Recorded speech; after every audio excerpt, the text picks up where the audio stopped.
I woke up yesterday and something was wrong. Not like I had a bad dream wrong or I'm sick wrong. I mean fundamentally wrong. Like I'd opened my eyes and found myself inside someone else's body. Everything looked familiar, but it felt like I was seeing it for the first time. My room was the same. The same posters, the same dirty clothes on the floor, the same half-finished cup of coffee from the night before. But when I sat up, I had this sudden rush of panic, like I was waking up inside a photograph of my life, not the real thing. You know how when you look at an old picture, you can tell it's you, but it's not you anymore? That's what it felt like. I tried to shake it off. I told myself I was just disoriented. Maybe I'd had a weird dream, or maybe I was still in one. But then I checked my phone. The date said October 21st, 2025. I went to bed on October 19th. There was no 20th for me. I didn't dream, I didn't move, I didn't exist. But apparently I did, because when I got to work, everyone said they'd seen me yesterday. You were quiet, one of my coworkers said. Didn't seem like yourself? Honestly, that phrase, didn't seem like yourself, has been replaying in my head all day. When I asked what I'd done, she shrugged. Nothing weird, she said. You just kept asking people what year it was. Thought you were joking. The worst part, I checked my messages from that day. There are texts from me, to my mom, to my boss, even to a friend I haven't spoken to in months. But they don't sound like me. The phrasing, the punctuation, it's off. I always type with proper punctuation, but these messages were all lowercase, full of ellipses, and some of them didn't even make sense. Here's one I apparently sent to my mom. It feels better now. I see what you meant. She replied, honey, that's good. I told you it just takes time. When I called her, she acted strange, like she was trying too hard to sound normal. I told her I didn't remember anything about the 20th. She went silent for a long time and then said, you don't remember the hospital? Hospital. That's when I found the scar, a small, healing wound at the back of my head. I don't remember hitting it. I don't remember anything. Later that night, I found a note on my kitchen counter. Folded paper. My handwriting. It said, don't trust your reflection. It learns faster than you do. I laughed when I read it. Nervously, the way you laugh at something when you're trying not to scream. But now I'm not so sure it's a joke. Because this morning, I caught my reflection watching me. I mean that literally. I was brushing my teeth, half asleep, and I noticed the reflection was just slightly behind my movements, a tiny lag, like a bad video call. I thought maybe it was just me being paranoid until it smiled before I did. I dropped the toothbrush and stumbled back. My heart was hammering. When I looked again, it was normal, perfectly synced. I spent the rest of the day trying to convince myself I was imagining things. I even tried calling my doctor, but the number just rang and rang. No voicemail, nothing. Then, tonight I got another text. Unknown number. You're stabilizing. Don't look too closely. I swear I hadn't given my number to anyone. The message vanished after a few seconds before I could screenshot it. Now the lights in my apartment are flickering. Only the kitchen light, the others are fine. When it flickers, I swear I can see movement in the dark spaces between flashes. I tried cutting the power completely, but the kitchen light stayed on. Dim, humming, almost alive. I went to unplug it from the socket, but there was no plug. Just the cord trailing into the wall and vanishing. And the reflection in the dark window above the sink, it didn't move. It just stood there, staring. I whispered, "What are you?" And it whispered back, in perfect sync with my voice. "You weren't supposed to wake up. I'm posting this here because I don't know what else to do. My phone keeps freezing when I try to record video. I can hear faint whispers when I sleep, coming from somewhere behind my bedroom wall. Sometimes they sound like my voice. I think maybe I died on the 20th, or maybe I was replaced. If anyone out there wakes up one day and something feels off, if your pets avoid you, or your reflection seems to move differently, please don't ignore it. Because whatever happened to me, I don't think it's done yet. There's something scratching inside the walls. And tonight, I think it's trying to get out. I didn't sleep.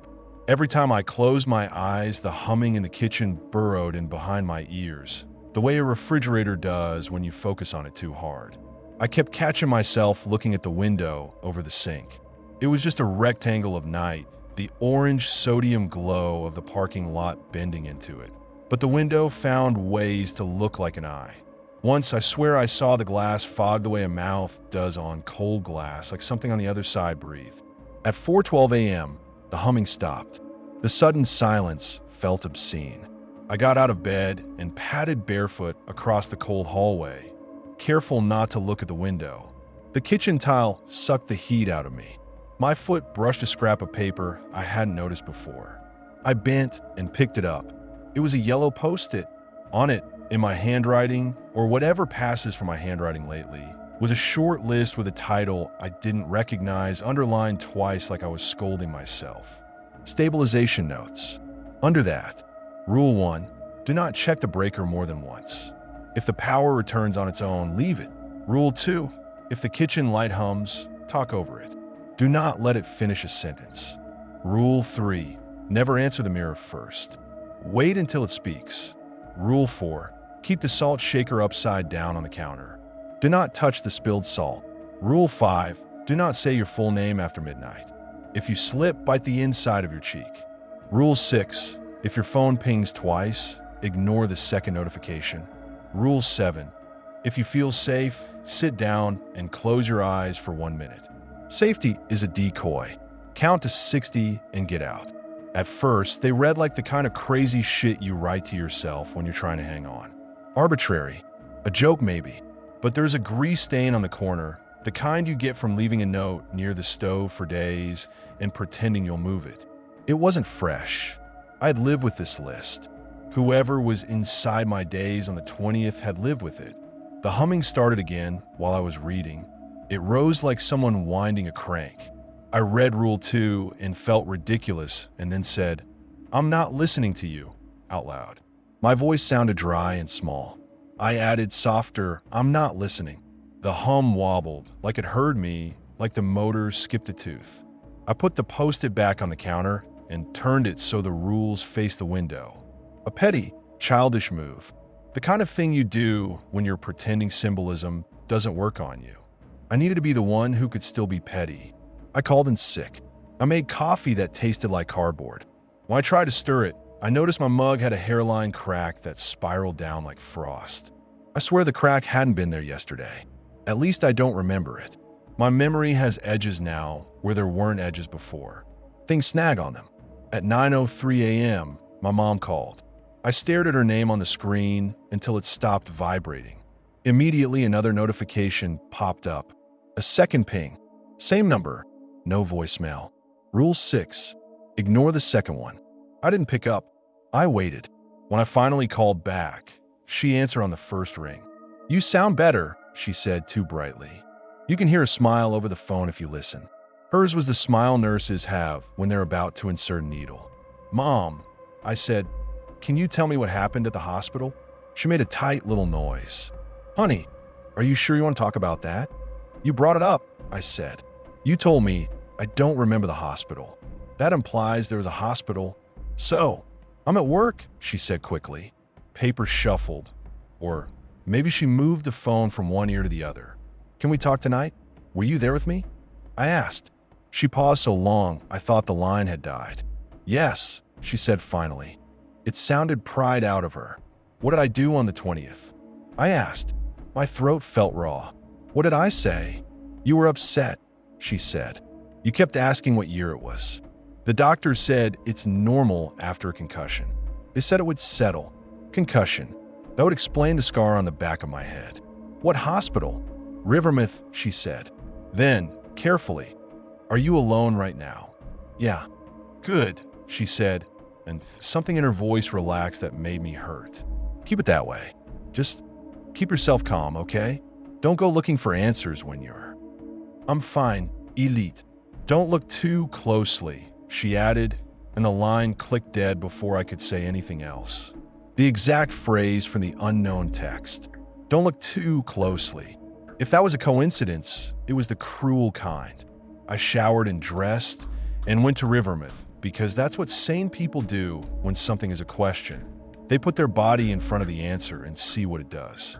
Rivermouth sits on the edge of town, a cluster of beige and glass like a software campus that's ashamed of illness. The automatic doors breathe cold at me. The lobby smelled like lemon cleaner and hot dust. There's a particular echo hospitals have, a hush that feels padded. It makes you lower your voice. It makes you lie politely. I went to the desk and said, I was admitted on the 20th. I don't remember why. Can I talk to someone who saw me? The intake nurse did the whole professional smile, the steady nod.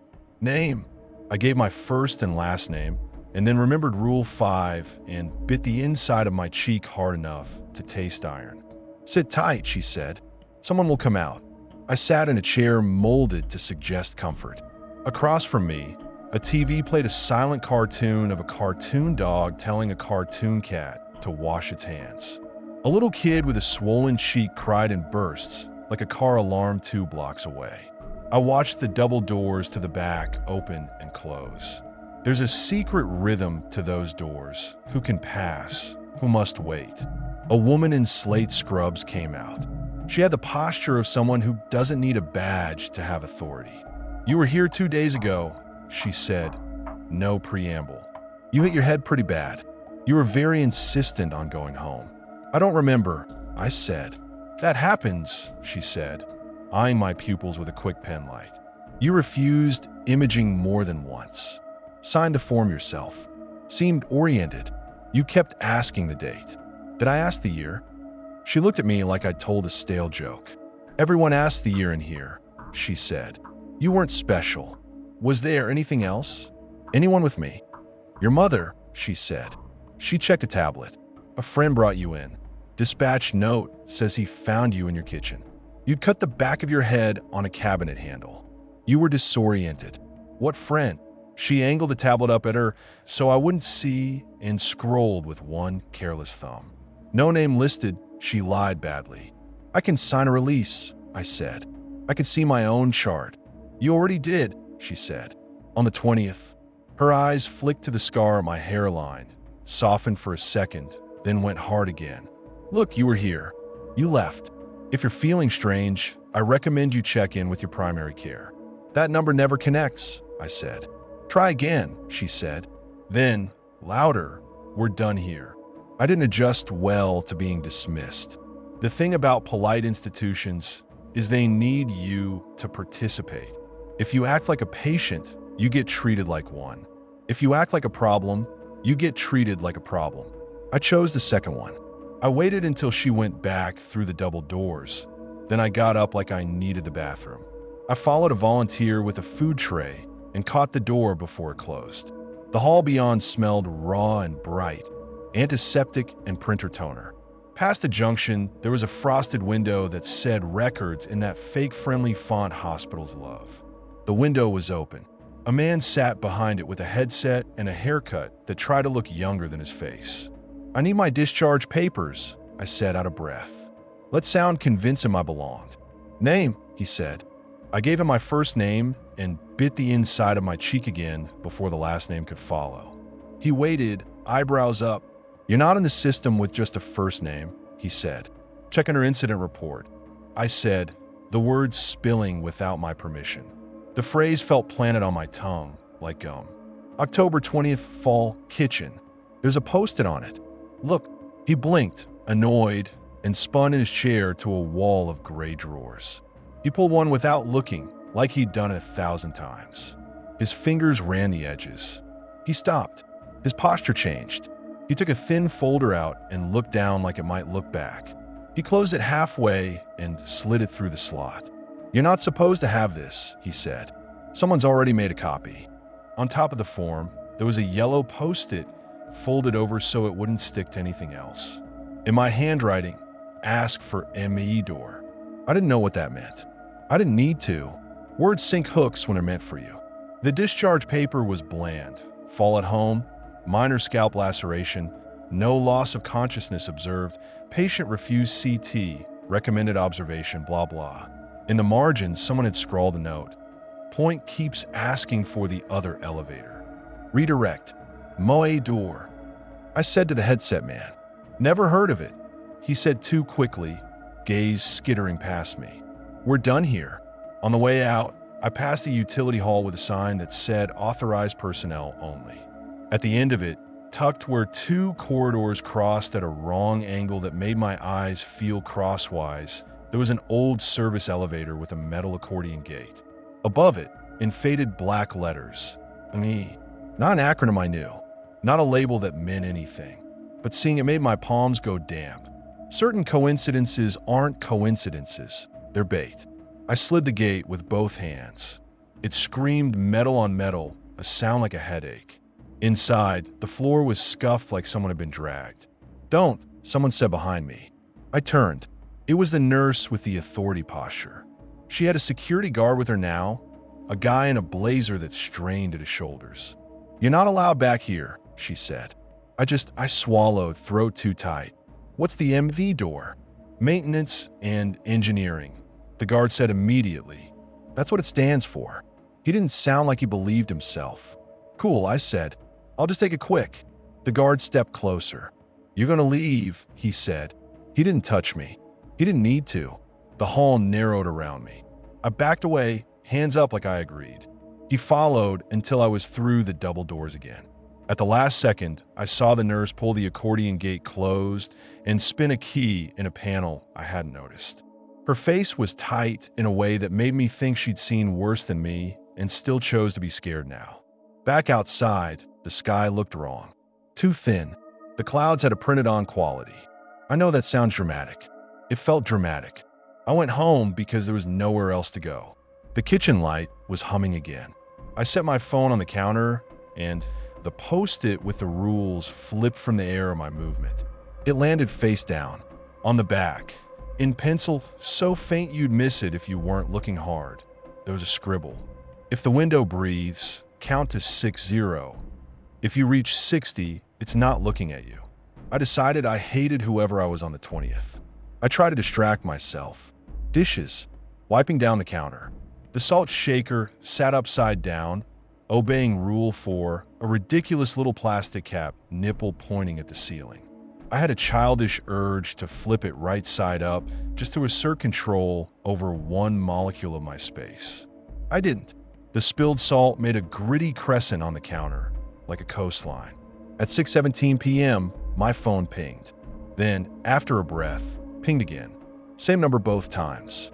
Unknown. Rule 6. Ignore the second one. The first text said, if you went to the hospital, go to the garage level and count the doors. I stared at it, throat buzzing. The text evaporated into the gray message deleted placeholder before I could reply. It left the same aftersmell as a blown-out match. Garage level. I'd left earlier without looking. I stood in the hallway with my keys and tried to decide if I was the kind of idiot who follows instruction from a stranger who sounds like a ghost. The truth is, I was already halfway down the stairs. Rivermouth's garage sits under the main building and smells like old rain and exhaust trapped for years. My footsteps slapped too loud. A woman in a red coat walked to her car and didn't look at me. I had the sudden, childish thought that if someone else looked directly at me long enough, I'd snap back into place. There were 5 doors along the far wall, each with a painted letter. A, B, C, D, E. The metal handles were all the same. The paint was peeled where hands hit it most. I counted them. 1, 2, 3, 4, 5. When I said 5 out loud, a tiny echo came back that sounded like 5 spoken a half second earlier. I tried the first. Locked. Second. Locked. Third. Unlocked. And breath lifted out of the seam like the door had lungs. Cold. Damp. The smell of old paper. Inside, a narrow hall with an industrial carpet stained darker in the middle. A door frame in that hall had no door, just a bead of studs where one had been. I stepped past it and felt a pull, like a loose thread catching. My scar throbbed. I touched the back of my head and came away with dust on my fingers. At the end, another elevator. This one wasn't labeled in any normal way. A single stainless button sat beside it, no floor numbers. The button wasn't lit. I pressed it anyway. A fan far away turned on. The elevator arrived with a sigh and a little shudder like something shrugging. Inside, the walls were brushed steel polished by years of things pressed against them. My reflection stared back at me in 100 dull distortions. "Don't answer first," I whispered. The doors closed. The elevator did not move. I tried to press where a panel would be. There were no panels. My own breath fogged the steel, then cleared. My reflection looked normal, maybe too normal.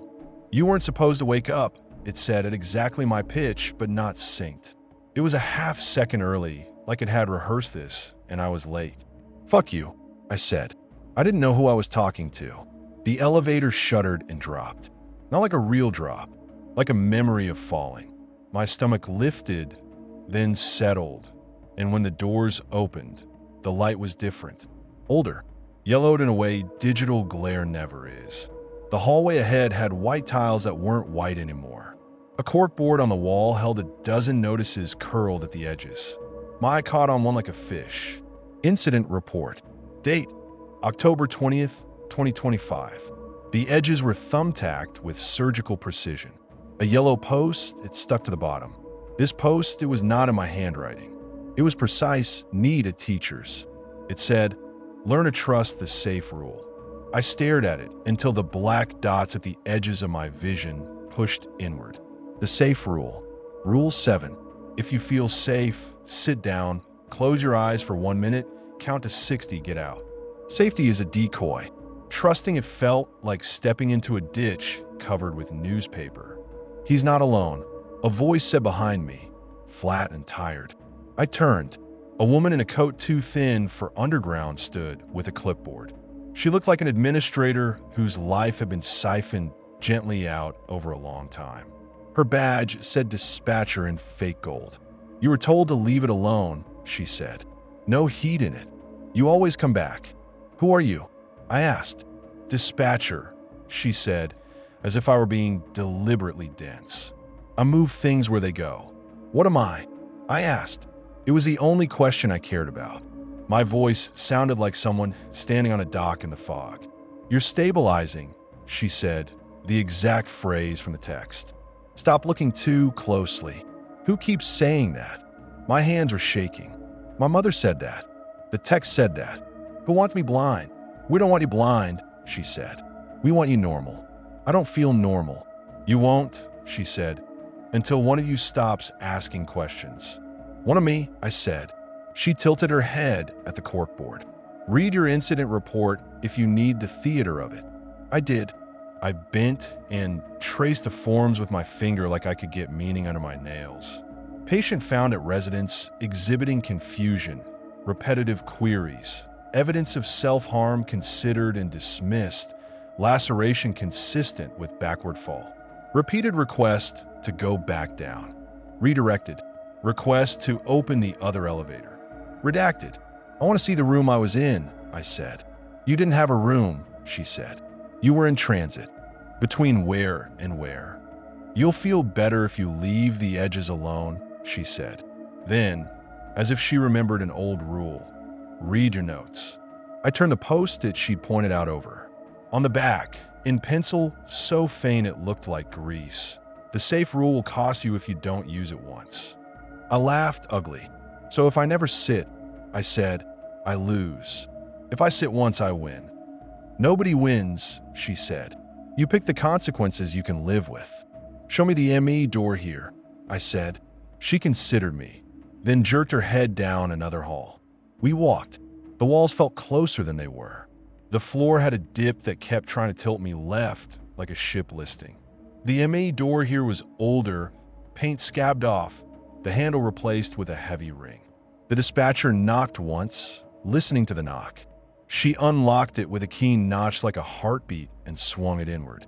The room smelled like hot dust and old copper coins. Pipes hummed.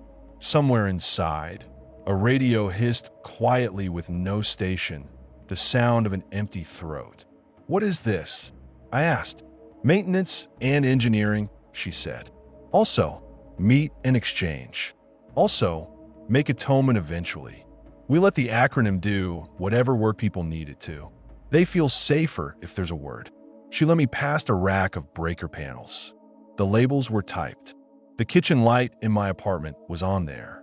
I knew the circuit number without knowing how I knew. I put my hand close and felt heat that wasn't heat so much as attention. "You tie my apartment to this place," I said. "You did," she said, "on the 20th. Why?" She shrugged like a tired god. "There are so many of you." Something scratched behind the wall. Not in this room. A different wall. The sound came through the pipes, traveled. Nails on wood, deliberate. Slow. The dispatcher's eyes flicked up. Just a shrug of her pupils. "You brought that with you, too." "I didn't bring anything," I said, and heard how weak it sounded. "You keep saying that," she said. "You keep thinking if you say it enough, the other one will believe you." "The other one," I said. "Where is he?" She looked at the pipes, as if they were a map. "Behind," she said finally. "Always behind." I felt that like cold water down my back. "Can I see him?" "You already do," she said, and her mouth made a shape like she was tired of doing this for me. On the way out, I palmed the back of the incident report and slid the post-it into my pocket without meaning to. Stealing my own note felt foolish. It also felt necessary. Back in the elevator, my reflection didn't move exactly when I did. It adjusted its collar a fraction of a second before I reached for mine. "You're sloppy," I said. "So are you," it said. It sounded happy about it. I don't remember the drive home. I do remember the kitchen light, humming steady now, like it had calmed. I remember setting the stolen post-it next to the first one, the two yellows, almost the same, one more faded. They looked like they belonged together. It felt like putting two halves of a bumper sticker back on a car. I sat on the floor because Rule 7 told me not to trust safety. And I felt safe. The kind of safe that makes you sleepy. The kind of safe where you drop your keys and say you'll pick them up later and then spend an hour on the floor. I hated how good it felt. I set the timer on my phone for 60 seconds. I closed my eyes. The first 10 seconds were anxiety pretending to be math. Did I start the timer after I closed my eyes or before? How do you count if counting makes the seconds longer? At 19, the apartment creaked the way old buildings do when the air settles. At 23, the kitchen light hummed and I spoke over it, a stream of nonsense words. A recitation of brand names from the pantry, just to get in its way. At 31, the scratching started again behind the bedroom wall. It wasn't random. If you've ever had a mouse, you know their chaos. This was slow. Counting maybe, or writing. Nails dragging between studs. At 45, the window breathed. Not fog, not a trick. It inhaled. The glass pulled inward a hair and relaxed. The sound was wet paper stretched and released. I didn't open my eyes. At 58, something's breath touched my upper lip.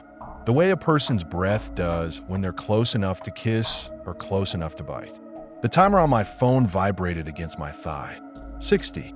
I opened my eyes. He was sitting cross-legged on the other side of the kitchen, mirroring me, just out of reach. He looked like me if I'd been awake the whole time instead of skipping a day. He looked like me if I'd been scared while I slept. "Hey," he said. Our voices made a chorus. The same word, two different meanings.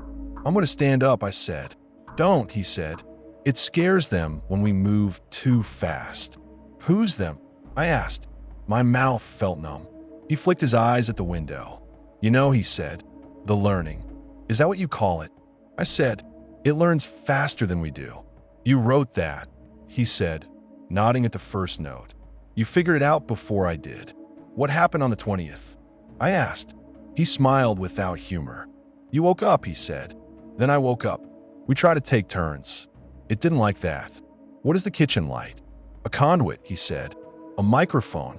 A pacifier. Pick the metaphor." He leaned forward, elbows on knees. His movement made the humming falter the tiniest bit and then compensate, like a mixer correcting a beat. "Why did you tie this place to the hospital?" I asked. "In case one of us needs to be pulled back," he said. "Dispatch likes clean lines." A line of cold sweat ran down my spine. "Which one am I?" He shrugged. "You want to do this again, where we hurt each other?" he asked. Not accusing. Tired. Last time we did it, we made it to the parking garage before somebody called it in. We leave dents wherever we argue. "Show me your hands," I said, stupidly specific because I needed a fact. He held them up. His right knuckle had a crescent of coagulated blood under the skin. Mine did too. I looked down at my hands and saw the same bruise on the same place. Mirror injuries, like kids who swear they can telepathically punch each other. What is behind the bedroom wall? I asked. Us, he said. One of us. The one who didn't get out last time. My stomach rolled. There are 3 of us. There are as many of us as it needs to practice on, he said. That's what the humming is. It's the sound of a tongue learning a language. My heart kicked against my ribs. You're making this worse on purpose. You'll do the same to me when I forget in 3 days, he said. We're cruel to ourselves because it feels like control. He looked at the post-its. He reached out. I flinched. He stopped in midair, fingers obeying a rule I didn't know yet. He said, "Read the rules out loud." I did. My voice sounded small, like a kid's recital. When I got to Rule 7, I hesitated, then spoke it. If you feel safe, sit down and close your eyes for 1 minute. Safety is a decoy. Count to 60 and get out. You did it, he said. Good. You bought us another day. By doing what it wanted, by acknowledging it, he said. That's always the trick, isn't it? Monsters hate manners unless you're using the wrong ones. As if on cue, the phone on the counter pinged. Then pinged again. Same number. Same deletion. The first text said, "Stop cross-talking. You are making it curious." I said, "Who is sending these?" He shrugged. Sometimes it's the dispatcher. Sometimes it's me. Sometimes it's Echo. The second text, the one Rule 6 told me to ignore, didn't disappear. It stayed. It said, "Look in the mirror if you're unsure." Deceptively safe. The one that sounds like common sense. I looked at him, and he shook his head once sharp. "I keep falling for that one," he said. "It likes to take you when you make eye contact." Eye contact is consent here. From the bedroom, the scratching started again. Faster. Closer. The drywall made a little puff sound between strokes, like someone clapping with gloves on. "Do we move?" I asked. "We argue," he said. "About what?" "About who gets to stay above the floor," he said. "No, you said that last time," he said. It didn't change anything. I stood up too fast, and the kitchen swam. He stayed on the floor, which felt smarter. The humming from the light climbed like a singing saw. I pressed my palm flat against the wall where the sound came from. My fingers felt the vibrations of speech that wasn't words yet. "I think it's copying our arguments," I said. "I think it likes the rhythm." "It likes any rhythm," he said. "That's how it gets you to repeat the rules, even when you hate them. That's how it gets you to text your mom in a tone you never use. It's very good at being almost you." He stood too, slow, polite, trying not to spook the room. We were at a stalemate. 2 of me, 1 apartment. The kitchen light hummed approval. The post-its lay like gospel. "What do you want?" I asked him finally. He looked surprised I'd asked like that. People don't ask themselves what they want enough. "I want to sleep," he said. "I want to close my eyes and wake up after a day that is mine." "Then go to sleep," I said. "I'll watch." He smiled a little, ugly. "That's what we tried," he said. "That's how we got 3. The scratching grew impatient. Something probed the drywall, a slow push, a bubblish bulge that made the paint flake. We both watched it. It was obscene in a biological way I don't have words for. It was like watching a blister think. "Okay," I said and ran, a decision like an instinct. I went to the breaker panel in the hall and yanked it open. Inside, the switches looked like teeth. I found the one I knew was mine, kitchen ceiling, and flipped it down. The light stayed on. Rule 1. Do not check the breaker more than once. If the power returns on its own, leave it. "It never turns off," he said behind me. "It only decides to pretend." I flipped the breaker back up to its original position out of a reflex I didn't know I had. The humming didn't change. I felt like I'd touched a person's shoulder when they weren't ready and gotten that little recoil. The wall made a sound like fabric tearing. A hairline crack appeared in the paint. It traced itself slowly from baseboard to waist height, then stopped, as if it were listening to see if we noticed. "Salt," he said suddenly. Rule 4. I ran to the counter and grabbed the upside-down shaker. I hesitated, then did what I wanted to do all along and flipped it upright. It felt like righting a wrong, even if the wrong argued back. I palmed the gritty crescent of spilled salt and carried it to the wall. "What are you doing?" he asked. "I'm doing the opposite," I said. "If it can learn the shape of us, maybe it can unlearn if it hates the taste." I pressed salt along the crack. The kitchen light made a sound like it swallowed. The window breathed again, harder. The second text, the deceptively safe one, flared on the phone screen. The letters swam slightly, the way letters do when a migraine is coming on. "Look in the mirror if you're unsure." I ignored it. I pressed salt until the crack was a white glitter line. For a second, the scratching stopped. I felt it. A tension moved. The hair on my arms lifted. It started again, for inches to the left. He laughed without humor. "It learns faster than you do," he said. I whirled on him. "And you knew that because you told me to read the note, you left me telling me something I knew." I snapped. "Fuck you." "Fuck me," he said mildly. "You mean fuck you." We argued then. The loud, stupid kind of argument you have when you're scared. About the rules. About who had broken which rule. About whether my mother was complicit. About whether the dispatcher was a person or a job title or just a nurse in a different coat. It didn't help, but it took up space, and the humming seemed pleased, like a crowd that's bought tickets. He grabbed my wrist again at the worst second, when I reached toward the window without meaning to. I don't know what I would have done. The urge to press my palm to the glass was so strong it felt like nostalgia. He squeezed hard enough to make my fingers tingle and my skin went cold where he touched me. We froze there, two of us in a window that pretended to be an eye. The kitchen light clicked. The hum flattened, then rose again.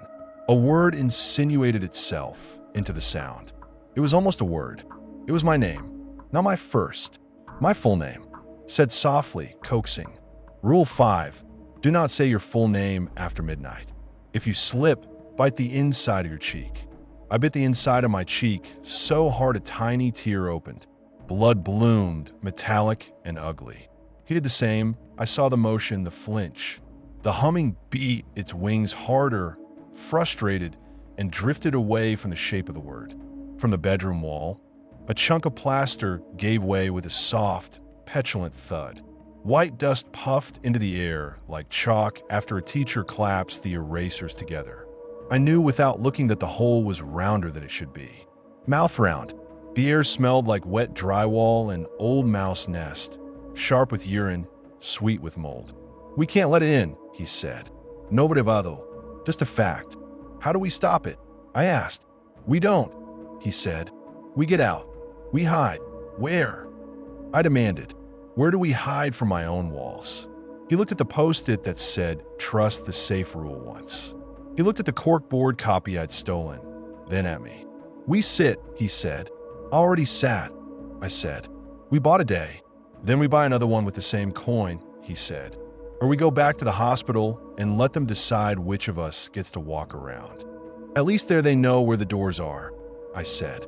The apartment made a low, grumbling sound. Pipes, or a throat. I remembered the elevator, the MA door, the dispatcher's tired, faithful face like a saint of bureaucracy. It wasn't that I trusted her. It was that I recognized her shape in a system that ate shape. "Garage," I said. "Count the doors." He nodded. "Rule 6, he said. "Ignore the second." We ran. Shoes unlaced, keys in the wrong pocket, shoulders hitting the door frame too hard. The stairwell smelled like old paint and the breath of people who use stairs to think. On the landing between floors, someone had stuck a post-it ages ago, and the cleaning staff had never scraped it off properly, so it left a square ghost of glue that caught the light. It said nothing. It said too much. The night air made my lungs feel newly invented. The sky looked even thinner than it had when I left the hospital. Car alarms blinked like insects thinking. We made it to the garage with the desperate, non-athletic jog of people who only run when the alternative is worse. 5 doors. A, B, C, D, E. I counted them again. Stupid ritual. 3, he said. He reached for C. It was unlocked.